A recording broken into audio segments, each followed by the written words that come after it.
L Lindeman 10% नियम प्रणयन करथिले। 10% नियमर इंग्लिशटा हेउछि 10% रूल।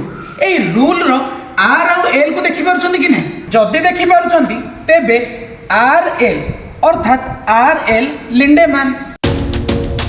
एथर मन रहिला तो आर एल लिंडेमैन 10% रूल प्रणयन करथिले। परिसंस्था शब्दर व्यवहार प्रथमे एजी ट्रांसले करथिले। परिसंस्थार इंग्रजी शब्दटी हेउछि इकोसिस्टम। एठारे टीएस को लक्ष्य करंतु। टीएस टांस, टीएस टांस, टांस रु ट्रांसलेट। मन रहिला तो इकोसिस्टम शब्दर व्यवहार प्रथमे ट्रांसले करथिले। इकोलॉजिकल पिरामिड रो धारणा प्रथमे चार्ल्स एल्टन देइथिले। आज्ञा पिरामिड रो चित्र आमे एई भलिया करूना।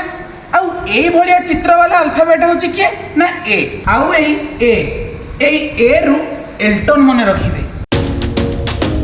एथर मने रहिला तो इकोलॉजिकल पिरामिड रो धारणा प्रथमे चार्ल्स एल्टन देइथिले। एई पिरामिड रे आमे कोन देखिया को पाइथाउ? उत्पादक, प्राथमिक भक्षक, द्वितीयक भक्षक और तृतीयक भक्षक। आउ एई सब जिनिस आमे खाद्य श्रृंखला रे मध्ये देखिबा को पाइथाउ। एते सब कथा कहि कि आमे एया जणै देबा को चाहूछु जे ए सब सहित एल्टन को ना जड़ित। एल्टन कोन कहिथिले ताहा जानिया पूर्वरु आसनु टिके गणी देबा।